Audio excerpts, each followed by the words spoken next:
ఆంధ్రప్రదేశ్ పర్యాటక విధానం 2024-29 ద్వారా 26 ద్వారా మా ప్రభుత్వం పర్యాటక రంగానికి పారిశ్రామిక హోదాను కల్పించడం జరిగింది. అత్యంత పర్యావరణ ప్రమాణాలతో కూడిన ప్రతిష్టాత్మక blue fog సర్టిఫికేషన్ను Rushikonda beach నిలుపుకుంది.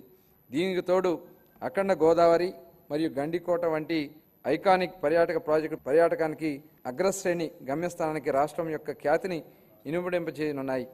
Andhra Pradesh క్రీడా విధానం 2024-29 ద్వారా మెరుగైన క్రీడా సంస్కృతిని పెంపొందించడానికి మరియు క్రీడా నైపుణ్యాన్ని ప్రోత్సహించడానికి మా ప్రభుత్వం కట్టుబడి ఉంది. క్షేత్రస్థాయి క్రీడాకారులను ప్రోత్సహించి వారి క్రీడా శిక్షణకు మెరుగుపరచడం ద్వారా మన రాష్ట్రానికి క్రీడా ప్రతిభను ప్రముఖ కేంద్రంగా నిలబెట్టడమే ఈ క్రీడా విధానం యొక్క ముఖ్య ఉద్దేశం. 2025-26 ఆర్థిక సంవత్సరానికి యువజన పర్యాటక మరియు సాంస్కృతిక శాఖకు 469 కోట్ల రూపాయలు కేటాయింపును ప్రతిపాదిస్తున్నాను.